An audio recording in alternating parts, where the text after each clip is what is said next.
Today, we're going to be doing a 2026 NFL mock draft. Let's jump right into this. I have done enough critiquing of other people's mock drafts to where it's time for me to do one myself. Obviously, did one right before I went to Europe for a couple weeks, but we are back, and I'm super excited for this. The order is done by PFF. This is not a custom draft order.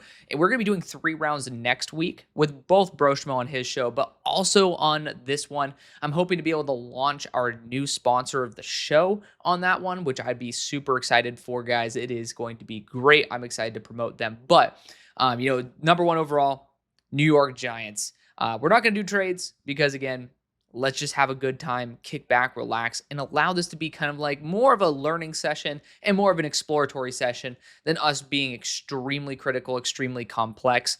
There's the entire draft year for us to be doing that. But of course, I do love draft content. Do it every single day, damn near. Been doing it every couple of days, but we're going to be getting back to a really regular schedule, and I'm so excited for it because I do miss y'all. I miss being able to talk with y'all. But number one for the Giants, let's not dilly-dally too long.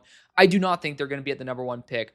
Based on the way that their defense is constructed, first off, I think it's going to be a pain in the ass, even though they have a horribly hard schedule. I think it's going to be a pain in the ass to beat them, which, if you're thinking about how the Indianapolis Colts, I believe, have been 17-17 over the past 34 games, the New York Giants are competitively very similar. Funnily enough, Daniel Jones been technically on both. But, just the Giants in general have a very competitive team. The NFL, things happen. Bad teams will get wins against good teams, and this is a damn good team. It's not going to be easy, but I highly doubt you'll have the number one pick. If you do, it probably is going to be a quarterback, right? That's just unfortunately what it's going to be. Jackson Dart looks great, though. That's the thing. If we are going to believe that Jackson Dart looks really good, and just every single thing goes wrong to where, maybe it was a botched field goal or, a snap just went errand for some reason. And had you guys lose so many games that you're at the number one pick, maybe quarterback's not the route that you go. And it's kind of fun for us to test that theory out. So let's do it.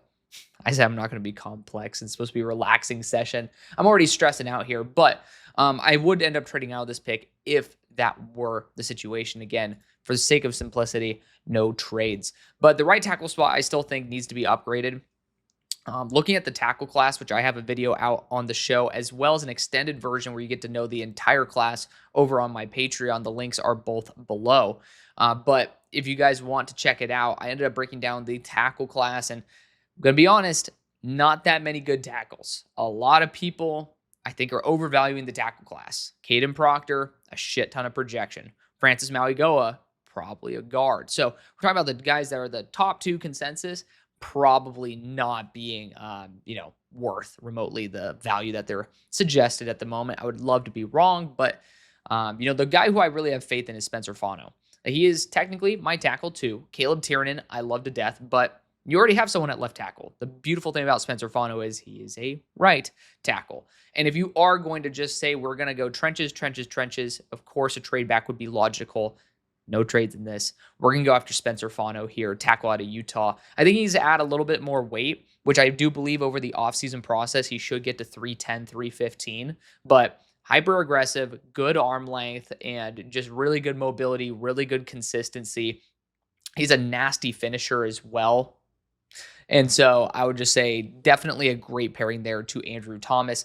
If you could trade, I'd do it and still try to snipe Spencer Fano. But I do think this tackle class is extremely top heavy, very weak in the middle, because a lot of the guys in the middle, I think, could be better guards. And we'll be talking about guards later this week because I'm already doing the graphics for it. Super excited.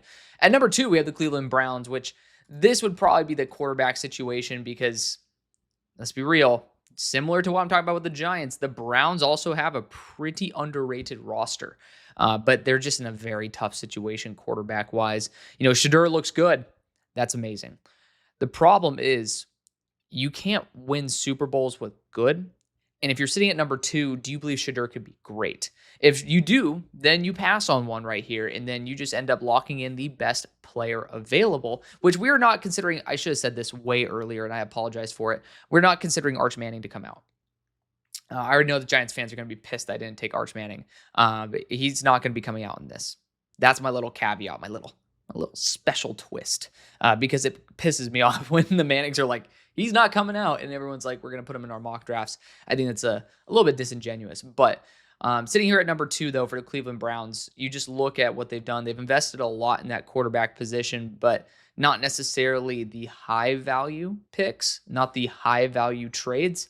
And I do think it keeps them open for this option. Looking at where they are at number 10, do you want to take a chance at a quarterback at number 10, or do you want to go after the best one available at number 2? Now, Lenore Sellers, I love him to death.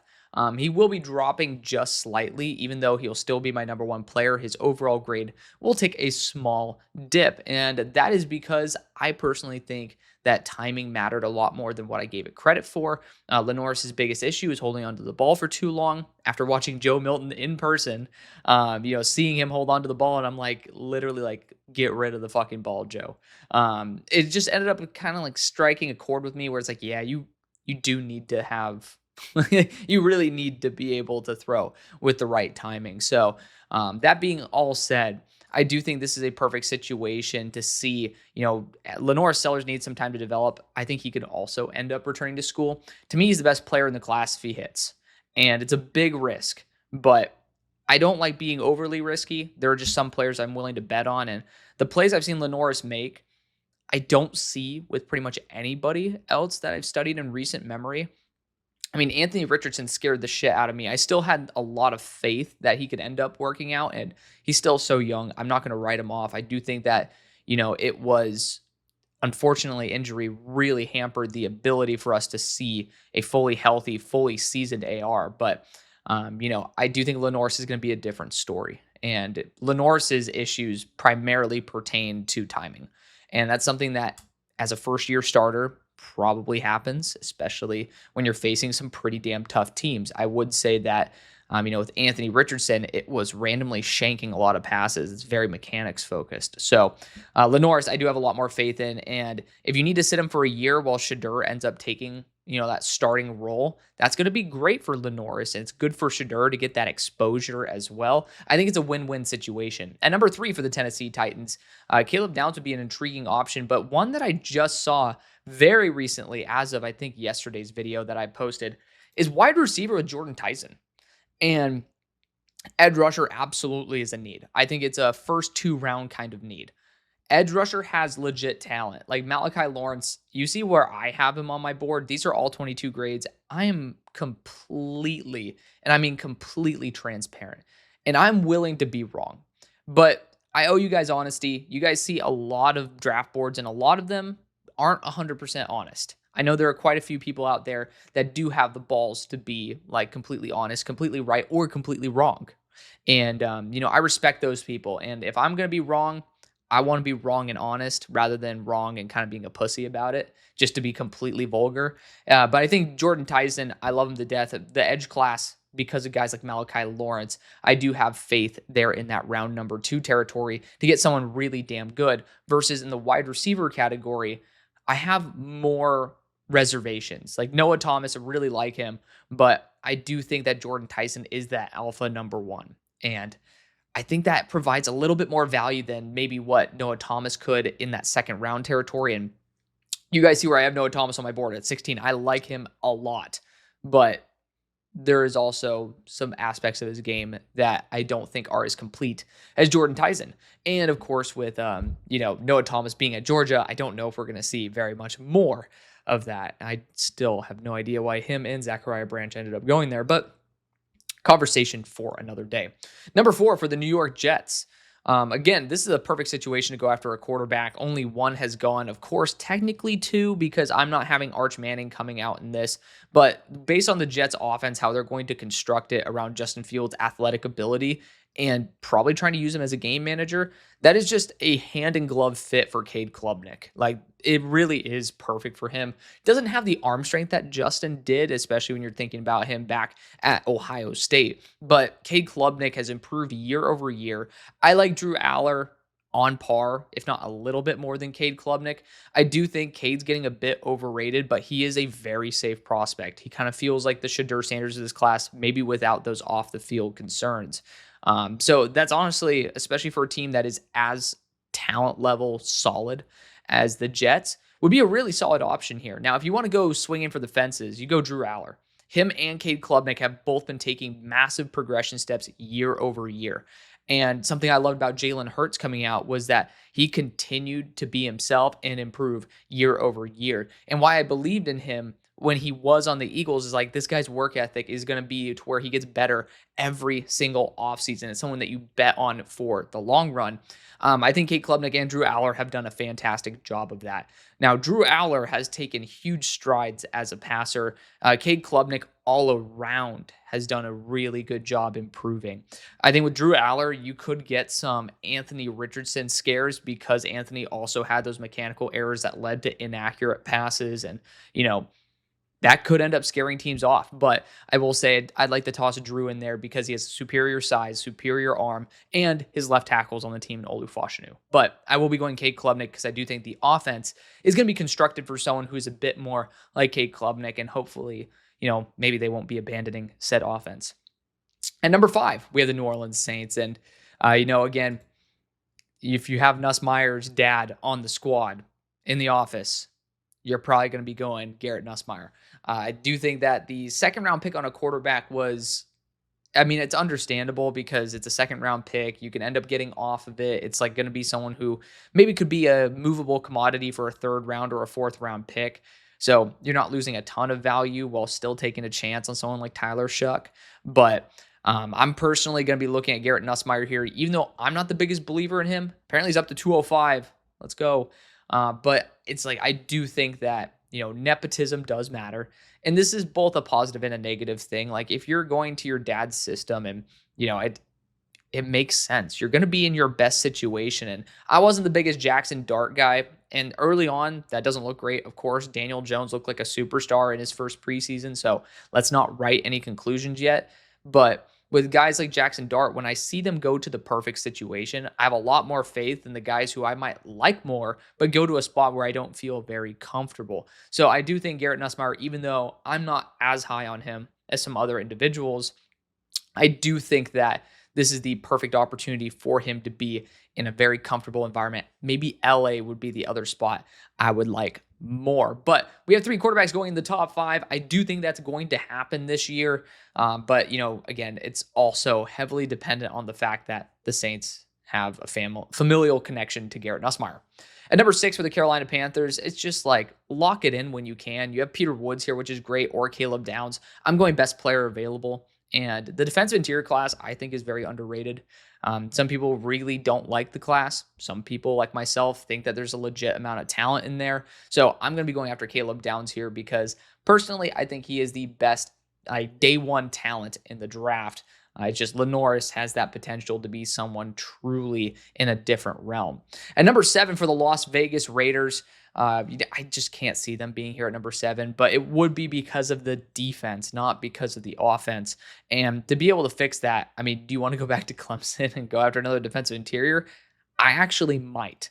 And Peter Woods does have the chance to be someone who is in a different territory. Like, I have Christian Miller slightly above him, but after watching Peter Woods more today, because I was watching a lot of centers as well, and I was like, if you're going to go up against Peter Woods, I want to be able to see how you do.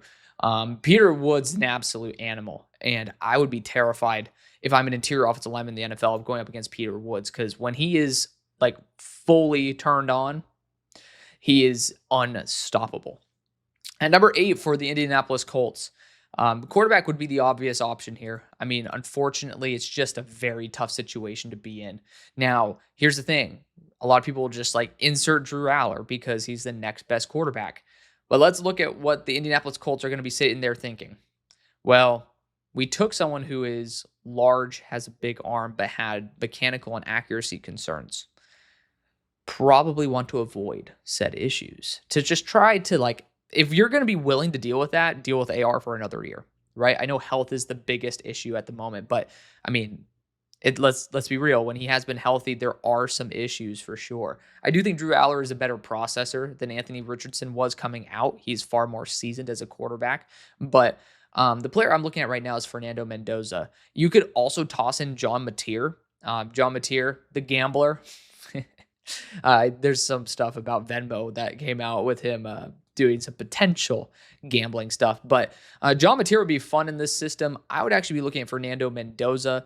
He was recently in a top 10 of a first round. I think he was at like number 3 as well, which I have him as my third best quarterback. I really love the mobility. I love the way that when he is under pressure and when the play breaks down, he handles it better than pretty much any other QB that I really see, outside of like the crazy shit that Lenore Sellers does. All right. Like there's a big asterisk there. But Fernando just knows how to kind of take pressure and at least not have it completely blow up in his face. So I'm going to go after Fernando Mendoza here. Again, you have that mobility. You're getting an upgraded version of Daniel Jones. Like Daniel Jones never really had the arm talent to be competitive at the way that Fernando Mendoza, in my opinion, should. Has the mobility of Daniel Jones as well. And I just think Mendoza does have a chance to be an absolute superstar. Again, for those of y'all who did not hear in the beginning, and that's completely on me because I didn't say it early enough, Arch Manning not coming out in this, just because I think it's highly improbable. Also, it's nice not to have one of the first picks be like something that's like, dude, I mean, they say he's not going to come out, so the entire rest of the draft is bullshit. Like, I'd rather be surprised and then end up pushing the quarterbacks down than, give you guys some content where it's pretty much invalid off the bat. Which all this is invalid. It's all speculation, but it just probability-wise, at least now, it's semi-more realistic, if we can use that term this early on. At number 9 for the Dallas Cowboys, running back absolutely could be on the board, but I just don't think at number 9 it's worth it. I know that right now what I'm trying to debate internally is how much I'm going to value Jaheim White's height, which he is 5'7". It is very tough to be a consistently solid running back. I love his game to like an insane level. Like I am a super fan of Jaheim White, but it is something where I'm starting to think about height a little bit more with him than pretty much any other running back, and probably will end up knocking him down a notable amount because I do think that you're betting on him being the outlier, which I'm willing to do, but maybe not. I didn't factor it in enough. So I think that's something that I'll take on the chin right there, leaving Damon Claiborne probably is my number 1 running back in the class. That all being said, I think there's some really good running backs in this class. I don't believe that you need to take one at number 9. If you're sitting here at number 9, what would be the reason for it? I think edge rush talent. I got to see our friend of the show, Marshawn Nealon, in person. He looks actually pretty damn solid. I mean, he ended up almost getting a strip sack, and yes, it was not necessarily versus starting talent, but it's good to see that he's back to health and actually still looks like a legitimate starter. So I don't think it would be edge core. What I do believe is it could be defensive interior based. I mean, you could end up talking about right now Caleb Banks, Christian Miller. I think those two absolutely could be an upgrade for the Dallas Cowboys. You talk about the pass rushing upside, but also the increase in the run defensibility. Corner as well, not out of the question. I do think that the Cowboys were known to have like one of the best corner cores, and it has slowly aged into a spot where it's like, are we ready to talk about it as a concern? But on top of that, I would say that one of the tackle spots could also be in the mix. Like Isaiah World could absolutely be someone to target. You could talk about Caden Proctor to pair him back up with Tyler Booker. I'm not ready to do that, but honestly, it's not a bad idea to go after offensive line for the Cowboys here. To speed things up, I mean, we're pretty much down to defensive interior as well as tackle off like at number 9. And I'm going to go defensive interior. I think a nasty rush from the interior matters a lot more than what people want to give it credit for. And I'm going to be going after Christian Miller, the absolute Tasmanian devil from Georgia. I mean, he's a little bit on the smaller side at 305, but I do really like the foundation and strength that he brings both as a run defender as well as a pass rusher. At number 10, we have the Cleveland Browns via Jacksonville. They already have gone Lenore Sellers, so I'm really happy with where they are at. I do think offensive line could be in question here for something that they do try to target. If we did see that, Jordan Tyson was available, I think that's an area where you could try to improve unless Cedric Tillman stays healthy and ends up proving to be as good as he has been in the flashes that he has had. I would say offensive line would be where I'd want to upgrade the most. And Isaiah World, pretty much there with Caleb Tiernan for where I would want to be looking at. And I just love Caleb Tiernan. Like looking at the tackles the Browns have gotten, though, I do think they care about measurables a bit more at the tackle spot, at least, to where Caleb Tiernan with 32.5-inch arms, it is a little bit of a concern. And I think he uses it extremely well. I would not pass on him for that. But looking at through the lens of the Cleveland Browns, I'm going to be going after Isaiah World here. I think that first off, he's a first round quality tackle at number 10 overall on my board, coming from Nevada. And then on top of that, he's going to Oregon, where he should polish up even more. Like, I was legitimately considering him at number 9, but he goes at number 10 to the Browns. At number 11 for the Seahawks, I ended up taking Fernando Mendoza the last time. I'm glad he's not on the board. Some people got their feathers ruffled because, I mean, obviously talking about, your past third round pick, it's like, yeah, I mean, you don't want to give up on your quarterback that quickly. But I would say Seahawks here, we'd be looking probably at defensive capabilities. Running back, obviously not. I still think the boundary corner 2 position is something you could consider, but I just don't think that there's a corner worth that much. And I really, really like Avion Terrell. I really do. So all that being said, I do think that the area where you can get the most bang for your buck would probably be the edge core. And it is true, your edge core is not one of the top of the league. And Mike McDonald just makes it a lot better than what it is, in my opinion. So if you're going to take a swing on somebody, it's Ruben Bain, TJ Parker. That's where my head's at. I love Malachi Lawrence to death. It's not remotely realistic for him to go this high. I pray that he does. But we're talking about something, I want to give you guys a product that you can at least take home and be like, well, I mean, I got Alex's twist on reality at the moment. And Ruben Bain is the guy who's just an absolute savage. But I do think TJ Parker, he has the most room for development, for growth that any of these players have. That's probable. And that's because a lot of his issues are mental, not necessarily physical. And he's such a young player. The mental aspect of the game is not complete. And I think he can end up continuing to grow in that way. And I think McDonald's going to say, I love the physical profile. I love his technique. Now it's just kind of refining it down that I think he can do. We're going to go after TJ Parker there at number 11. Could have went after offensive tackle, but again, it's just like the next right tackle I would go after. My Lord. I mean, there's just not many good right tackles in the country right now. I mean, like looking at my board specifically, so you guys get a little sneak peek. Talk about Alex Harkey, who's 25 years old. He's not going at number 11. Good option in round 2, though. I mean, that is a really good option in round 2, in my opinion. But let's continue on with the New England Patriots at number 12. Of course, I would have loved to have been able to go after Jordan Tyson. That's the dream for me. But right now, I think an area where you guys should be looking to improve, if it were available, would be maybe right tackle spot for the long haul. I mean, we'll just see. I want to hear from my Patriots fans specifically what you guys think so far of Will Campbell. But wide receiver wise, I just don't see somebody that's going to upgrade what you have enough to where I'm going to look back in that edge core, because we're talking about potentially trading for Trey Hendrickson.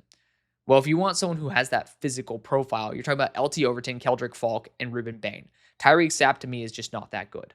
But these top 3 guys have that physical profile, and Ruben Bain, when healthy, is the best of them all. And I think that if he gets a little bit more consistent and rebounds to his freshman year talent level, he will overtake Malachi Lawrence and probably end up being my number 3 player in the class. Like, he is that good. And that's worth taking at number 12. At number 13 for the Los Angeles Rams via Atlanta, again, Arch Manning not included in this mock draft. I should have said that earlier, but the right tackle spot, again, we're talking about it. I know people want to talk about CeCe Mauigoa. I think of him as a guard. Spoiler alert for the video that's going to be coming up this week. But I already talked about it as well. As a tackle, I do not think he's worth a number 13 overall pick. I'm hoping I'm wrong. I don't think I am. Also, Jake Slaughter, hate to say it, he is not my interior 15, let alone 15th overall. But I think this is where you take your shot on your developmental quarterback. Drew Allard just makes too much sense. You could sit him for a year behind Stafford, who, I mean, is it even Matt Stafford? Apparently there's a rumor going around that Matt Stafford is he's been replaced by a doppelganger, that he is not even alive anymore. Hope to God that's not the case. But People like to have a little too much fun. I think Drew Aller is just a perfect fit there for Sean McVay, especially if you have Matt Stafford who can kind of continue to tweak the errors or the issues that Drew Aller has. And I mean, I love the mentality. He is well worth that selection for that system. At number 14 for the Steelers, would have loved Drew Aller, but I mean, again, we're at the point, again, Arch Manning not considered in this, where I just don't feel very comfortable going after a QB here. Like, why are we going after QB6 when we have all these other issues that we could end up trying to solve as well? And looking at the options like laid before us, good. I like seeing Mr. York here getting some love. I don't know if I would think of him that highly, and actually I disagree with a lot of these rankings. But looking at the best available for me, it's Caleb Tiernan, Malachi Lawrence. Malachi Lawrence obviously not going to be someone who I'd consider. So Caleb Tiernan, the left tackle spot's ass. I mean, I hate to say it, Broderick Jones has just been an absolute bust. But then beyond that, I mean, Caleb Lamu as well is great. My issue, can we just stop drafting guys who could be guard hybrids? Either we have a fetish with taking tackle guard hybrids, so I'm talking about Fontenot, or moving tackles that are like left tackles to right. Like, can we just have them be where they should be? And Fontenot's going to have multiple years, or I guess one, plus an injury year. So a red shirt plus one of being at right tackle. I'm going to say they're going to want to keep him there. I'm going to go after the most consistent left tackle in the country right now, and that is Caleb Tiernan. He is 6'7". His arms are not necessarily the longest things on planet Earth, but he's 330. He can end up handling pretty much every single style of edge rusher, which I love. And he plays extremely well for the arm length he has. And the last time we had that issue with the Northwestern left tackle, ended up turning out pretty damn solid. Knock on wood for a quick recovery for Rashawn Slater. But I mean, talent-wise, I'm not going to pass on it just because the numbers say that it's unlikely. What I'm going to do is I'm going to look at the talent and I'm going to see someone who is an absolute star. And for whatever quarterback we have, I think they'll appreciate a left tackle, maybe a little bit more than, QB6 coming in for some competition while we still continue to have issues on the offensive line. At number 15 for the Miami Dolphins, I mean, obviously corner is the position we want to just target ASAP. Just the problem is Jermon McCoy, injury concerns, not necessarily the best athlete, in my opinion, on the field. Avion Terrell, undersized, doesn't really fit with what I think the Dolphins are going to be looking for. So where can you end up improving? And honestly, a dark horse pick here is tight end. And I've actually never done this before. Caleb Lamu is so intriguing. I mean, it's just the value is impeccable for a player who is really, really good. The problem I have is, again, someone who might have to kick into guard, not because just, the arm length. No, the guy, you look at him on the field, this guy does not look like a big menacing presence. The guy I'm looking at right now is Kenyon Sadiq. Kenyon Sadiq is an absolute all-star. He's just waiting to be an absolute star. And I think he's up to 255 now. I heard some rumors he's up to 255. But this guy's the most electric tight end that I've studied outside of Brock Bowers. And in all 22, I got to put that big asterisk there. I loved Kyle Pitts. This is very similar in the aspect of he is an extreme vertical threat. But here's the best thing about Kenyon Sadiq. It's not, he's fast in a straight line. This guy is unbelievably fluid after the catch, and he's an extremely underrated blocker. I think especially for the Dolphins, where you're going to continue to need influxes of talent in the receiving room, I'm game. And I don't think this is that good of a tight end class. There's some guys like I'm a huge fan. Where's the guy at? Max Kitzelman.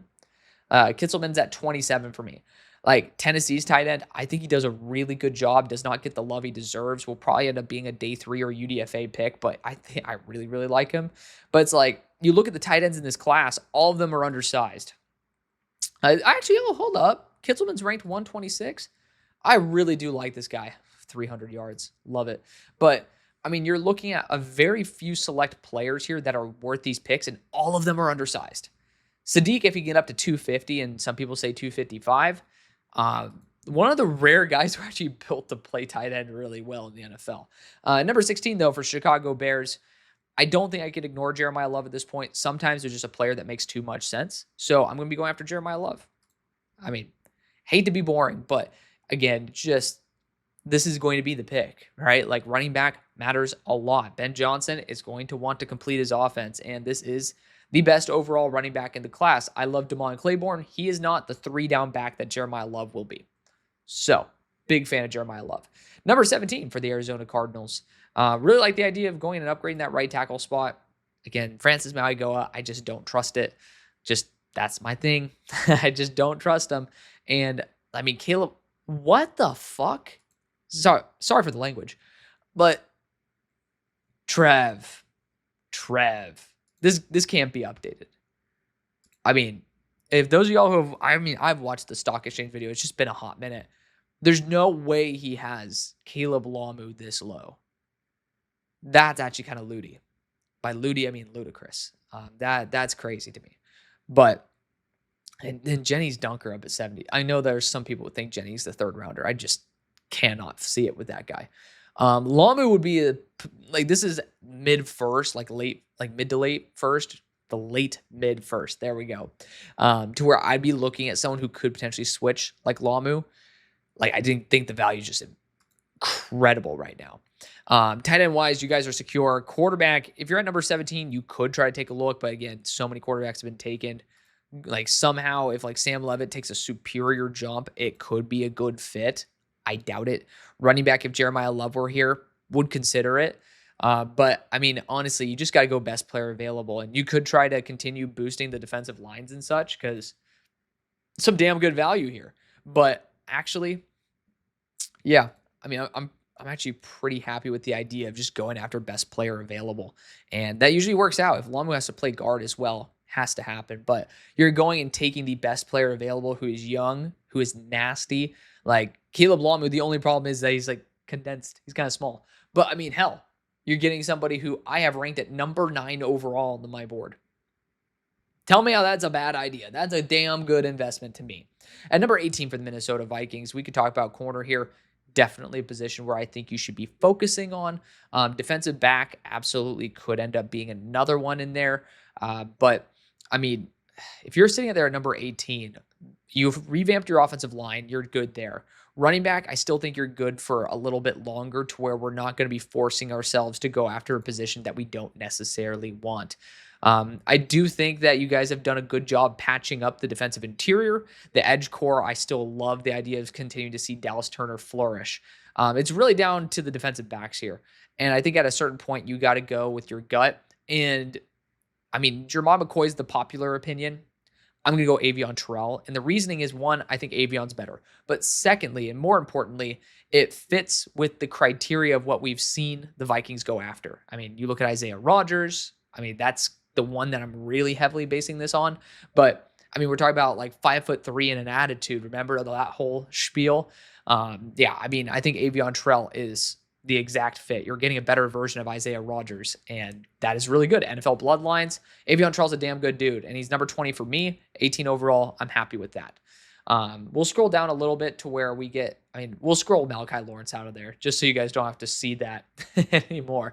But, I mean, right now, Mekhi Lemon, Malachi Lawrence, those are my 2 top guys. And then we're dropping down to Jaheim White, who I already talked about, is someone who I will continue dropping. So it's Noah Thomas, Damon Claiborne, and then Mansour Delane.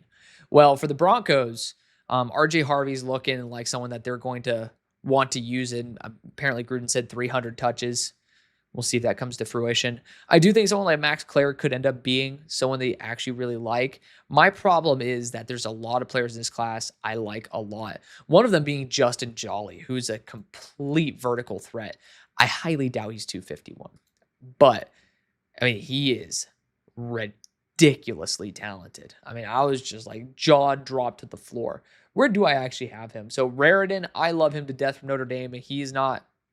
There's a very small chance he ends up going in the second, on day 2, because he has just no. Oh, I love Seydou Traore.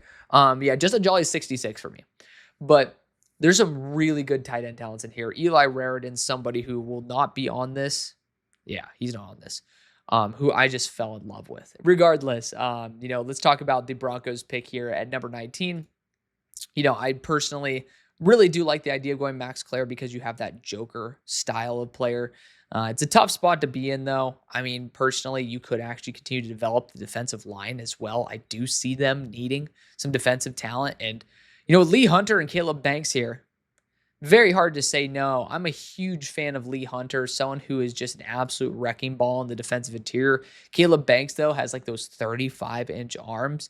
So I do think that measurables will matter. We're going to go after Caleb Banks. At number 20 for the Houston Texans, I mean, could talk about offensive line. That's the common theme right now, is just going after offensive line.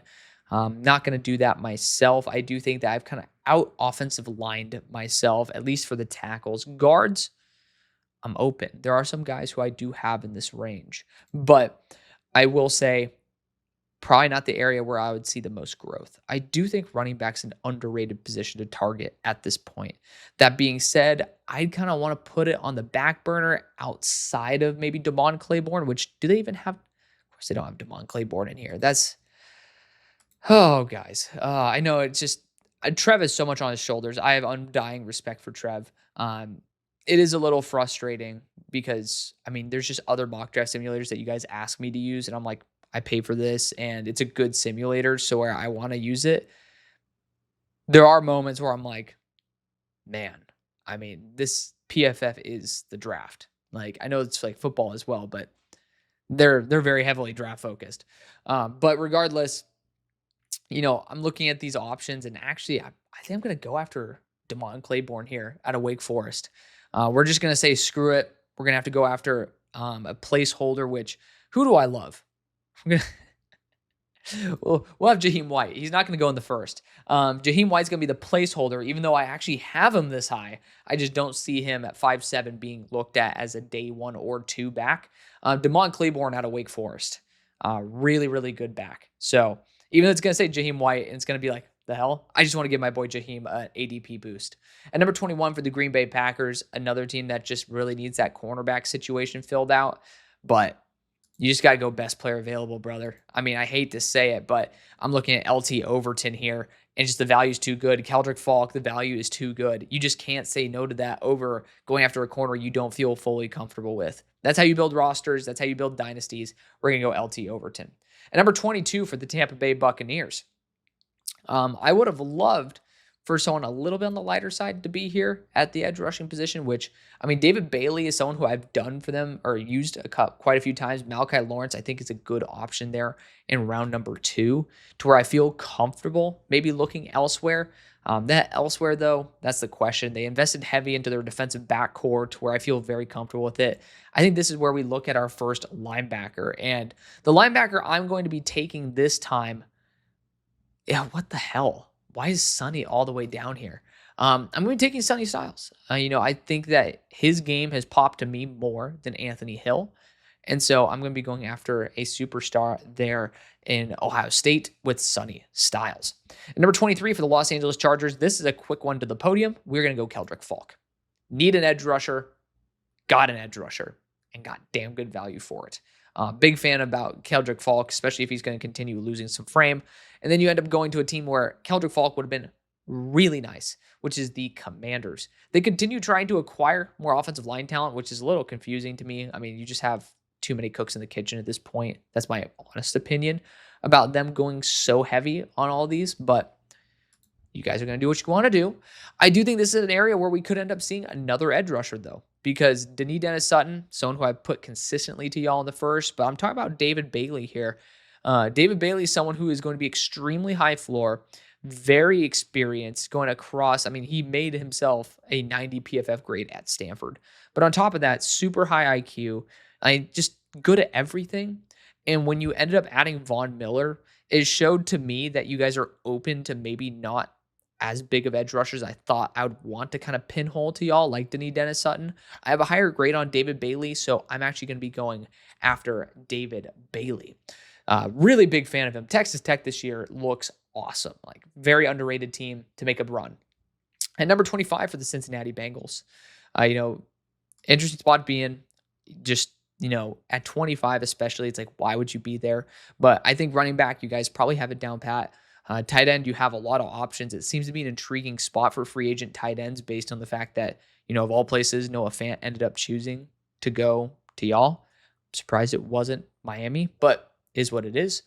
Could talk about going after someone like Mekhi Lemon, who I really like here to play in that slot, but you guys have a lot of really good contributors. So I think that you guys should be going after offensive line here. And there's a lot of very good players. And I'm going to show my hand here. I'm going to be looking at Thomas Rymack, guard out of formerly West Virginia, now Virginia Tech. He will be my number one graded interior offensive lineman. And spoiler alert, he will be in my top 10. I think he is phenomenal. And even though he's a left guard, I still think that guards can transition left to right a little bit easier than the tackles. I'm going to end up putting him at right guard for you guys. I know that there's some Jalen Rivers hype there for sure, and I love the idea of being open to that. I'm not going to stop myself from going after a legit upgrade. I'm going to go after Thomas Rymack here out of Virginia Tech. I mean, to me, we talked so much hype about the left tackle there, and we forgot to look at the left guard. Should have looked at the left guard. And I don't understand why Rymack ended up going to Virginia Tech. I don't know why West Virginia would give up on him, but it is what it is. Honestly, I wish he ended up going to Auburn, ended up pairing up with former Virginia Tech Chaplin and then also Connor Lew. Can you imagine that? Like, can you imagine Connor Lew, Thomas Rymack, and Xavier Chaplin on the same side of the offensive line? Insane. But we missed out on that opportunity, maybe in an alternate universe. Number 26 for the Los Angeles Rams.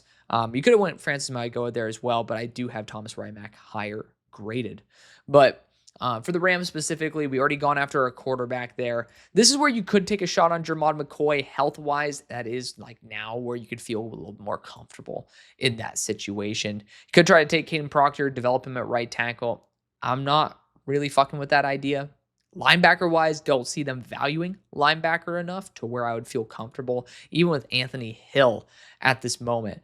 Upgrade the tight end core already. Wide receiver is a sneaky option here. You got Mekhi Lemon right down the street, and you could talk about him being someone who's a really good separator, someone who could play a little bit both of the slot as well as the boundary, and pairing up with Puka would be intriguing. I would definitely want to continue seeing them invest in the wide receiver core at that point. Like Devontae Adams, I do feel like they're lacking a little bit of vertical presence, which Mekhi could end up bringing that to you. Eric Singleton would probably be better in that aspect. Antonio Williams, another player that I would really like for this team, but I think going after best player available is crucial. And we're going to go after Mekhi Lemon right down the street again, USC. And then, Trav's number one receiver. For me, my number two. Just somebody who can turn on a dime, really reliable, and especially for someone like Drew Aller, continuing to give him consistent separators is going to be super crucial, and I think Mekhi Lemon could be that. Number 27 for the Detroit Lions. A good spot to be in, honestly. You have a lot of very good talent that's just sitting here waiting to be picked, and you guys are a team that could certainly use some upgrades some places. We'll see about the offensive line, how you guys rebound from that situation. If you guys have some struggles, I absolutely have some guys who I really love, but honestly, you could end up waiting and ending up going after guys like Josh Braun. Josh Braun is going to be someone who's probably top 10 for me, but he's a little bit older, someone who can end up being a very big contributor with a high floor. But of course, you guys already kind of addressed that guard spot, but I still think you guys should be open to potential changes there. Center, of course, I do think there's a potential upgrade to be had there as well. Wide receiver, this is another spot where I would start considering one. Some people really love Carnell Tate. I'm not a big Carnell Tate guy. Something I do want to see, though, I want to see potentially Nick Harbor on the squad. Like getting somebody who is a DK Metcalf style of presence is something that you guys do not have. And it would be really fun to see that. Malachi Fields would be the less vertical version of Nick Harbor because, Malachi is all of that 6'5", 225, or 6'4", 220, excuse me. But he is an absolute physical monster. Same thing with Nick Harbor, but Nick has that vertical presence. I'm going to roll the dice on Nick Harbor, though, because you got to go after the unicorns sometimes. And I do think that you're in a position with J-Mo and Amon-Ra to where I feel comfortable taking a swing and seeing how it ends up working out. So at number 28 overall, we have the San Francisco 49ers. And this is where I think the Caden Proctor fall stops because the potential is too much. That's just the problem. Like the potential is just too there for me to ignore it. And it would be arrogance at this point. So we're going to go after Caden Proctor. Obviously, the age will be factoring in with Trent Williams. I think it's the right move. At number 29 for the Kansas City Chiefs. Boundary corner is not impossible. Offensive line, not really something I'm too focused on. I do think you guys have players like Hunter Norzad, like waiting in the wings that I really, really like. So I would prefer to potentially even look at safety here with Dylan Thieneman. And I really like the idea of going after defensive back. You can never have too many of them. And I think Dylan Thieneman is a very big dark horse candidate. Edge rusher, for sure, especially talking about Felix Onudike Uzama. Could talk about Denis Dennis Sutton here. Cassius Howell's a name who I really want to see take that big step up. At USC, he was phenomenal. Pretty sure he was at USC off the top of my head. But, he was buried last year. I could totally see him taking a first-round jump. R. Mason Thomas, another name I really, really like. There's some good players in this class, but that's why I feel comfortable on day 2 trying to target him. Safety, I haven't seen enough for me to feel comfortable at the way that I am with Dylan Thieneman as a clear number 2. Number 30, we had the Philadelphia Eagles, where Dylan Thieneman might have been a choice that I would have considered here, but boundary corner 2 is not off the table. I'm talking about Jermod McCoy here, with the physical aspect of his game, the higher IQ he has. I do think he could be a good fit for this team. Boundary corner 2 has been an area where they're trying to develop it. They're trading for Jacorian Bennett. They're trying to see if Mac McWilliams can end up lasting on the outside. Mansour Delane is someone who I would like a lot. I don't think he fits the Eagles as well as someone like Jermod McCoy could. Tight end's the obvious one where you're just like, okay, let's see what we can get. I do think if you want to take a shot on someone like Justin Jolly in the next round, I think it's Samu Traore out of Mississippi State, another name that I think you should be going after. One of the spots I don't see is offensive line. I just don't see the need there.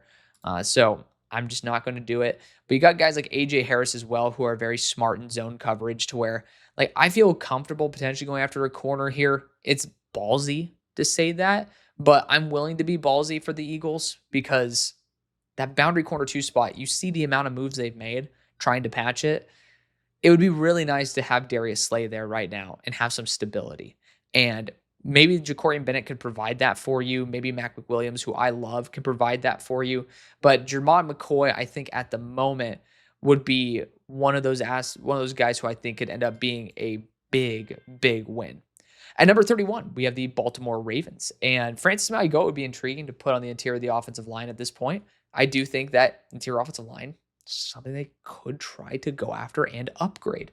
If you want to go balls to the wall, you could go Anthony Hill Jr. here as well. We have 2 picks left, so I'm thinking strategically, how would I want to end up setting Buffalo up with their pick?